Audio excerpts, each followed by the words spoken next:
Halo teman-teman, hari ini kita kembali belajar di rumah untuk menghindari penyebaran COVID-19.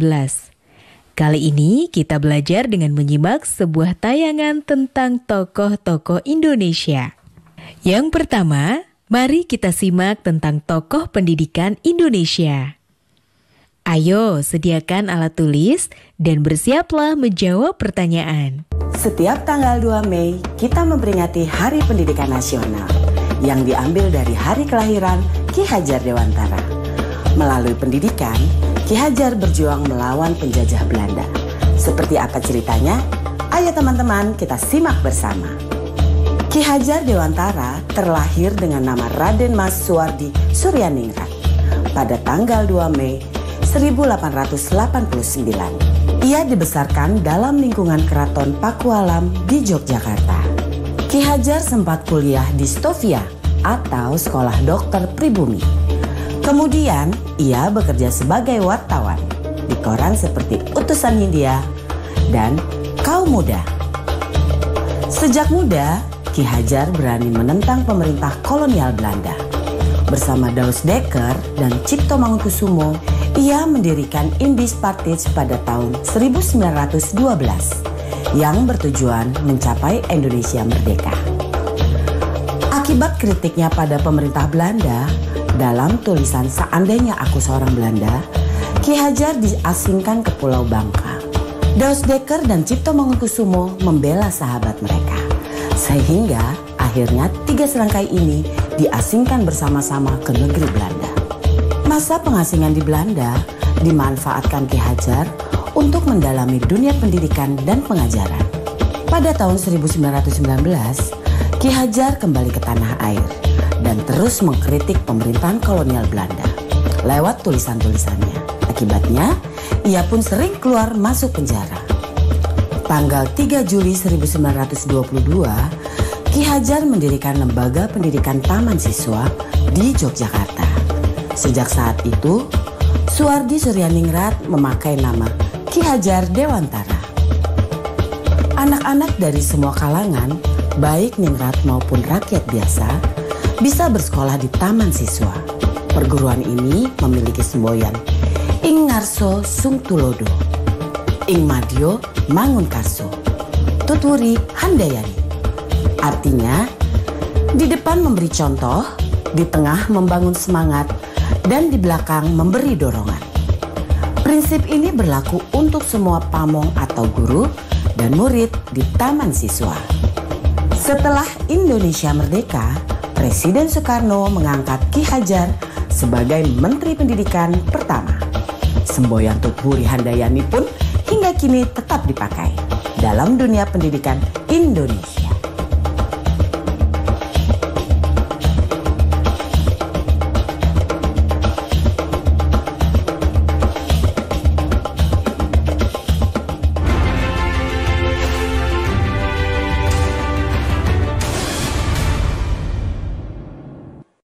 Jangan lupa ya, luangkan waktu untuk membaca. Nah, sedang membaca apa, Dek? Ini, Kak. Menanam.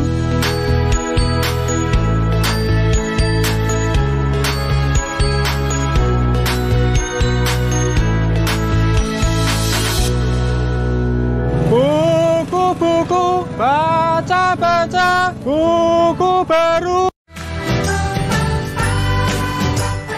Kementerian Pendidikan dan Kebudayaan terus mendukung pembelajaran jarak jauh dan memajukan budaya Indonesia di masa pandemi Corona.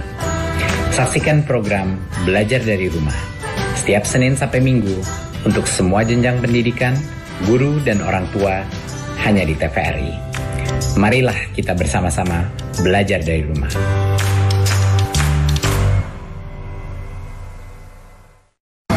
Sahabat edukasi, pemerintah menghimbau masyarakat untuk bekerja, belajar, dan ibadah di rumah. Ini dilakukan untuk memutus mata rantai penyebaran coronavirus disease atau COVID-19. Usaha kita diantaranya adalah tinggal di rumah, jangan keluar kalau tidak penting, Selalu menggunakan masker kalau kita pergi dan ada di lingkungan publik. Laksanakan social dan physical distancing. Cuci tangan dengan sabun dan air yang mengalir. Jaga daya tahan tubuh kita dengan asupan yang bergizi, seimbang. Mari kita dukung pemerintah kita, karena ini adalah usaha pemerintah, juga artinya usaha kita bersama dalam rangka memutus penyebaran virus corona. Yuk lindungi diri Anda dari bahaya COVID-19. Caranya mudah. Unduh aplikasi Peduli Lindungi dari Play Store untuk handphone Android dan App Store untuk iPhone. Aplikasi ini dikembangkan untuk menghentikan penyebaran virus COVID-19. Dengan mengandalkan kepedulian dan partisipasi masyarakat, saling membagikan data lokasinya saat bepergian, agar penelusuran riwayat kontak penderita COVID-19 dapat dilakukan. Aplikasi ini juga memberitahu jika posisi Anda terdeteksi berada di zona merah, sehingga Anda bisa dengan segera menghindari atau menjauhi lokasi tersebut. Selain itu, aplikasi ini juga menginformasikan kepada Anda jika di sekitar Anda ada ODP atau orang dalam pemantauan dan PDP, pasien dalam pengawasan. Yuk unduh aplikasi Peduli Lindungi. Dipersembahkan oleh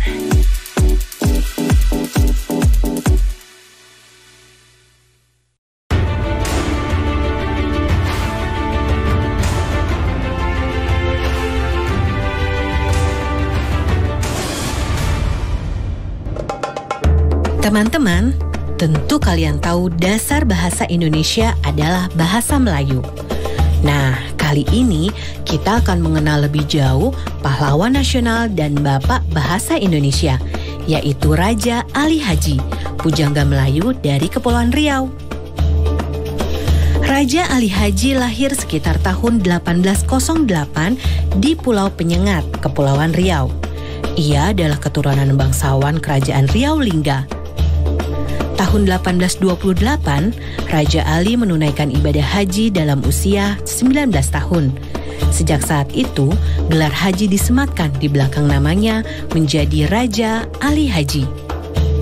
Sepanjang hidupnya, Raja Ali Haji telah menulis sekitar 15 kitab. Karangannya meliputi bidang bahasa, sastra, sejarah, hukum, serta agama Islam. Karya sastra Raja Ali Haji yang paling terkenal adalah Gurindam 12 yang berisi nasihat dan petunjuk bagi manusia agar dirahmati Tuhan.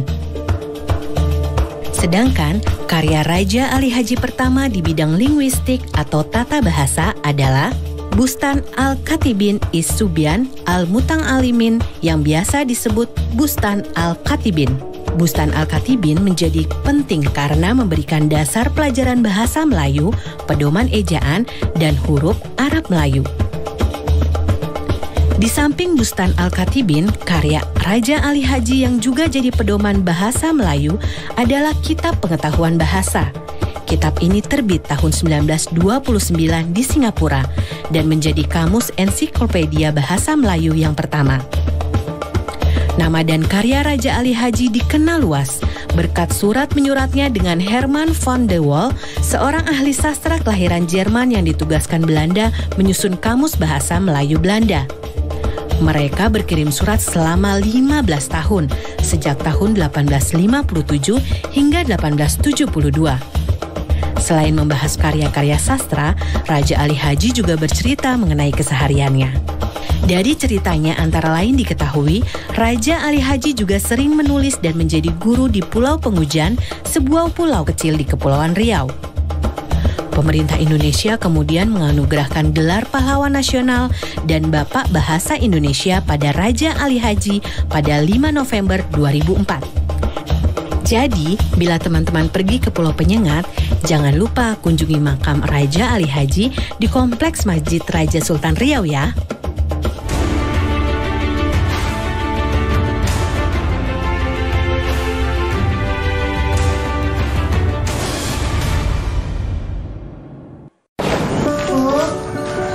Ya.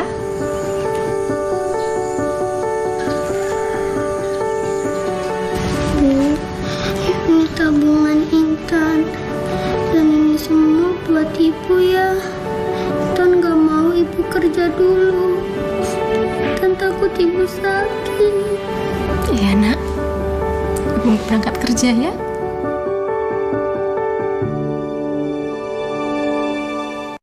Belajar dari rumah sangat menyenangkan. Iya ya, asik banget. Belajar dari Rumah, sebuah program yang memperluas akses belajar melalui televisi dan untuk seluruh jenjang pendidikan, mulai PAUD hingga pendidikan menengah. Ada pula siaran kebudayaan untuk semua dan pengasuhan anak bagi orang tua dan guru. Saksikan Belajar dari Rumah hanya di TVRI, Senin sampai dengan Jumat, mulai 13 April 2020, mulai pukul 8 waktu Indonesia Barat. Tonton sajian program pembelajaran dan kebudayaan yang bermanfaat, seperti pesan Menteri Pendidikan dan Kebudayaan Republik Indonesia, Bapak Nadiem Makarim berikut ini.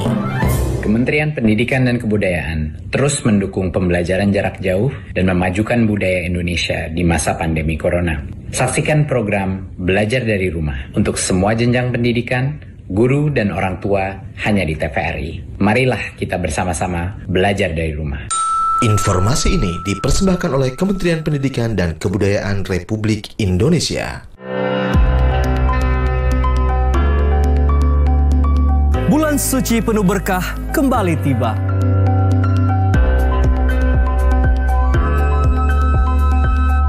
Waktu yang tepat menyucikan diri dari segala dosa.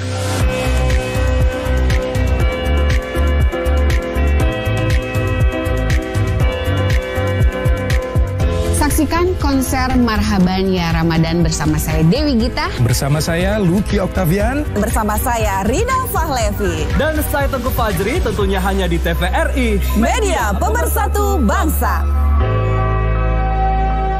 Saudara, dalam video amatir terlihat petugas medis ketika merawat seorang pasien kategori pasien dalam pengawasan penyakit COVID-19. Informasi teraktual seputar COVID-19. Pembatalan beberapa penerbangan memang sudah mulai terjadi sejak adanya informasi virus corona masuk ke Indonesia. Pantauan, pencegahan, penanganan wabah virus corona. 13 rumah sakit yang tersebar di 7 kabupaten dan 1 kota sebagai rumah sakit rujukan pasien COVID-19 ini. Kami hadirkan dalam info terkini COVID-19. Dan tentunya kami akan menghadirkan informasi dari COVID-19 dari berbagai macam daerah dan juga mancanegara. Setiap hari, pukul 7 dan 16 waktu Indonesia Barat.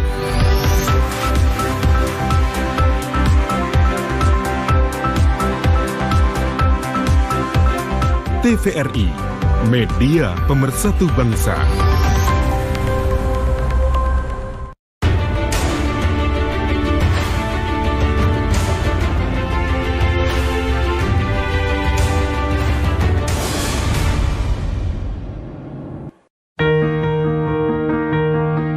Kiai Haji Ahmad Dahlan adalah pahlawan nasional yang sangat berperan dalam membangkitkan kesadaran bangsa Indonesia.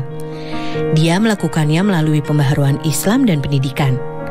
Ayo teman-teman, kita simak bersama ceritanya yuk.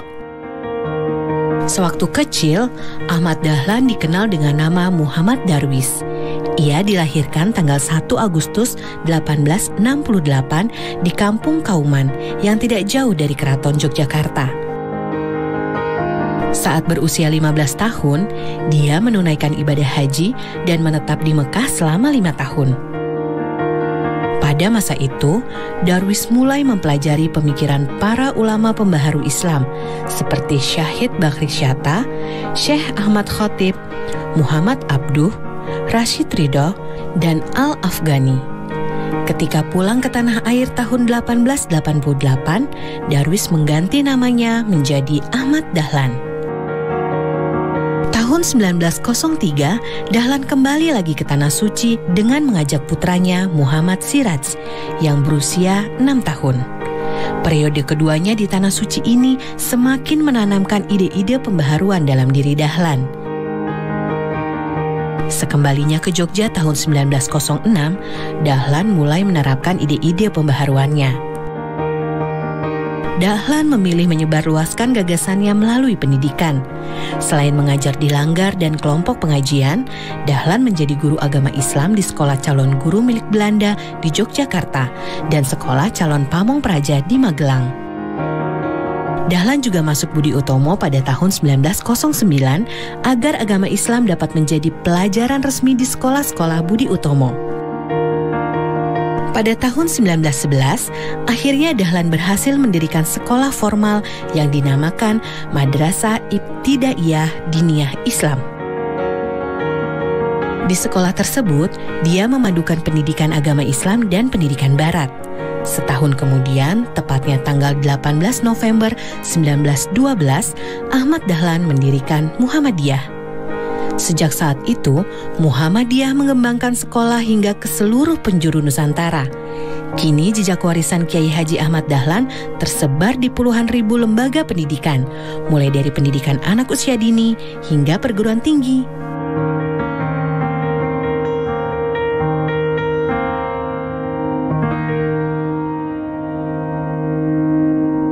Nah, teman-teman sudah menyaksikan tayangan tentang tokoh-tokoh pendidikan Indonesia tadi ya. Sekarang saatnya kita menjawab beberapa pertanyaan ini. 1. Pendidikan di Indonesia semakin berkembang. Era milenial mempengaruhi pendidikan di Indonesia.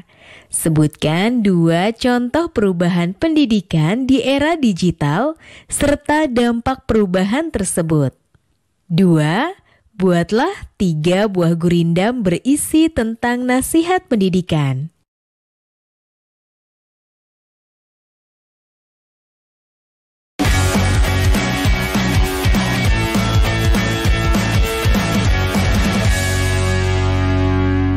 Sekolah bagaikan taman, datang dengan senang hati, di dalamnya dengan riang hati, dan meninggalkan dengan berat hati.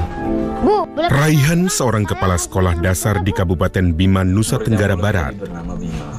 Mendidik anak muridnya tidak hanya di dalam kelas, tetapi juga di alam terbuka, agar lebih mengenal pengetahuan tentang kehidupan. Iya, Pak. Banyak orang tua murid di sekolah Pak Raihan itu yang merasa kecewa. Namun cara yang dilakukan Raihan ditentang oleh para guru, orang tua murid, bahkan kepala desa. Mereka tidak yakin dengan belajar di luar kelas bisa membuat anak pintar dan berprestasi di masa depan. Tanah Cita-Cita The Movie, Senin 20 April 2020, pukul 19 waktu Indonesia Barat. TVRI, media pemersatu bangsa. Yuk lindungi diri Anda dari bahaya COVID-19. Caranya mudah. Unduh aplikasi Peduli Lindungi dari Play Store untuk handphone Android dan App Store untuk iPhone. Aplikasi ini dikembangkan untuk menghentikan penyebaran virus COVID-19. Dengan mengandalkan kepedulian dan partisipasi masyarakat, saling membagikan data lokasinya saat bepergian, agar penelusuran riwayat kontak penderita COVID-19 dapat dilakukan. Aplikasi ini juga memberitahu jika posisi Anda terdeteksi berada di zona merah, sehingga Anda bisa dengan segera menghindari atau menjauhi lokasi tersebut. Selain itu, aplikasi ini juga menginformasikan kepada Anda jika di sekitar Anda ada ODP atau orang dalam pemantauan dan PDP, pasien dalam pengawasan. Yuk unduh aplikasi Peduli Lindungi. Dipersembahkan oleh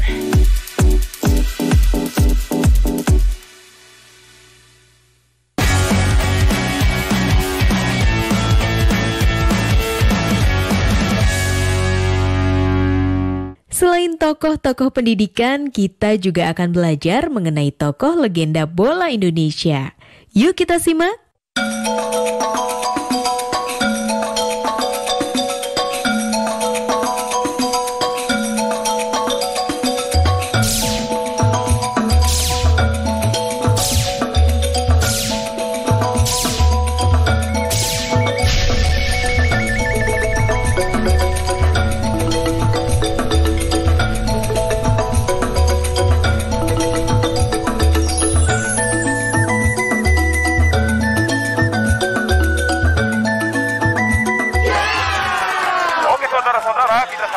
Ramang terus membawa bola, dia mendekati gawang dan gol! Ramang terlahir dari orang tua yang bekerja sebagai abdi di Kerajaan Sulawesi Selatan. Ayah Ramang bernama Nyolo, bekerja sebagai ajudan Raja Baruk. Selain sebagai abdi kerajaan, ayah Ramang juga berjualan ikan di pasar. Nyolo rupanya pandai bermain sepak raga. Sepak raga adalah permainan tradisional Makassar yang menggunakan bola yang terbuat dari rotan. Ramang kecil sering menonton pertunjukan sepak raga. Ia pun tertarik dengan sepak raga agar bisa seperti sang ayah. Berkat rajin latihan, Ramang akhirnya menguasai permainan tradisional tersebut. Selain sepak raga, Ramang juga berlatih bermain sepak bola. Ramang mengisi waktu bersama teman-temannya dengan bermain bola saat istirahat.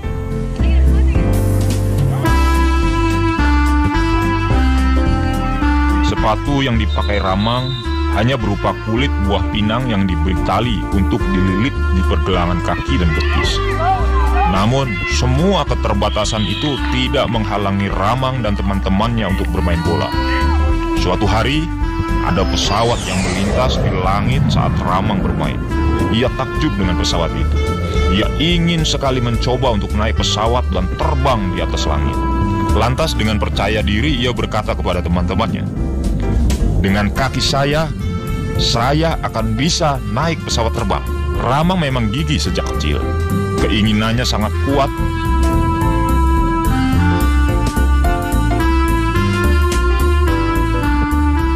Kebiasaan Ramang berlari dan juga bersepeda sejauh 50 km bolak-balik ke pasar membuat kakinya sangat kuat. Tendangannya sangat keras. Nah, langkah awal Ramang meniti karir di sepak bola bermula saat ia bergabung di Bon Baru. Bon Baru adalah perkumpulan sepak bola di daerah baru. Saat itu usia Ramang sudah remaja. Kemampuan Ramang bermain bola semakin berkembang. Ia dipuji oleh banyak kalangan, termasuk Andi Matalata. Andi Matalata menyarankan Ramang untuk pindah ke Makassar agar Ramang bisa berlatih bola secara profesional.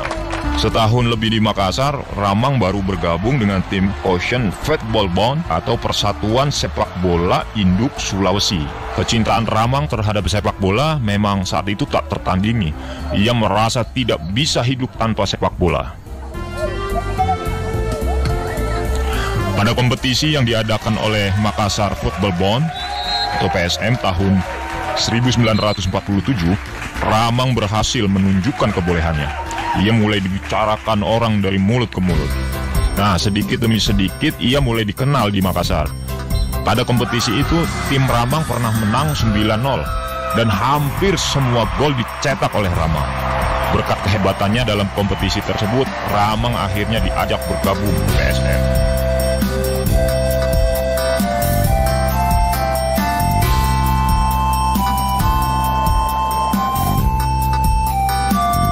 Pada tahun 1952, Ramang belum dikenal di tingkat nasional. Waktu itu pelatih timnas sepak bola Indonesia bernama Tony Pogacnik, asal dari Uni Soviet, sedang mencari pemain untuk diikutkan dalam kunjungan Indonesia ke negara-negara Asia Timur. Setelah mencatat-catat beberapa pemain, Tony Pogacnik merasa kekurangan bek bertahan. Ia pun mengirim telegram atau surat ke Makassar agar PSM mengutus pemainnya untuk seleksi. PSM menyuruh pemain bek bernama Sunardi Arlan untuk ikut seleksi di Jakarta. Namun rupanya Sunardi Arlan batal ke Jakarta. Ramang akhirnya ditunjuk untuk menggantikan Sunardi ke Jakarta. Usia Ramang pada saat itu masih 24 tahun. Belum ada yang mengenal Ramang di Jakarta. Waktu para pemain sedang latihan percobaan, Ramang hanya duduk di tribun stadion. Ia masih mengenakan kain sarung seperti kebiasaan orang-orang Bugis di pagi hari. Namun, semua orang kaget begitu Ramang bermain. Awalnya permainan Ramang tidak memuaskan karena dipasang sebagai bek bertahan. Padahal Ramang sebelumnya tidak pernah menjadi bek. Ramang sudah hampir disuruh kembali ke Makassar karena tidak punya kemampuan sebagai bek seperti yang timnas minta. Untunglah pelatih timnas itu pintar melihat bakat Ramang. Pelatih Tony Pogacnik melihat bahwa Ramang itu punya sikap tenang dan gerakan tubuh yang cepat. Ramang pun dicoba untuk bermain menjadi penyerang. Permainan Ramang membuat orang-orang terkejut dan kagum. Pada sesi latihan itu, Ramang langsung mencetak 3 gol. Ia sukses membuat kiper timnas bernama Van de Wijn terkecoh. Padahal Van de Wijn adalah kiper hebat yang sulit kecoh.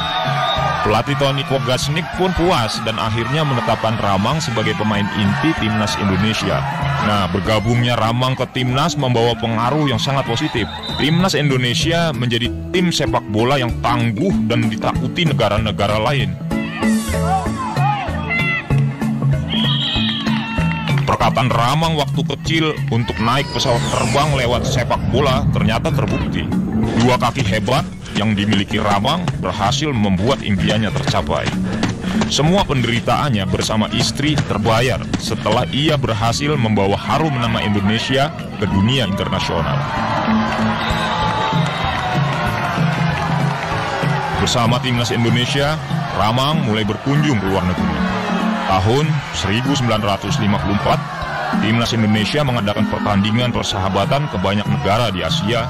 Dari pertandingan ke banyak negara itu, timnas Indonesia berhasil mengungguli hampir semua lawan-lawannya dengan skor yang tinggi. Ramang pun seketika menjadi bintang Indonesia karena berhasil mencetak 19 gol. Timnas Indonesia sukses menjadi perhatian pecinta sepak bola dunia. Di masa Ramang, Indonesia berhasil juara 3 atau mendapat medali perunggu di Asian Games tahun 1958 di Tokyo, Jepang. Indonesia juga berhasil mengalahkan negara Cina yang terkenal jago dalam sepak bola saat babak kualifikasi menuju Piala Dunia. Nah, itu Indonesia juga berhasil mengalahkan negara Cina yang terkenal jago dalam sepak bola saat babak kualifikasi menuju Piala Dunia. Prestasi tertinggi Ramang di timnas yaitu saat Indonesia itu berhasil masuk ke perempat final Olimpiade di Melbourne, Australia tahun 1956. Setelah berkeliling dunia bersama timnas Indonesia, Ramang tetap bermain untuk PSM Makassar. Di masa Ramang, PSM berubah menjadi salah satu tim yang paling disegani di Indonesia. Nah teman-teman, apa yang dapat diteladani dari tokoh-tokoh sejarah tersebut? Sebutkan kesamaan yang kamu temukan dari tokoh-tokoh tersebut. Sekarang tetap belajar dari rumah ya teman-teman. Jaga jarak, rajin cuci tangan, dan pakai masker agar kita mencegah penyebaran COVID-19. Sampai jumpa!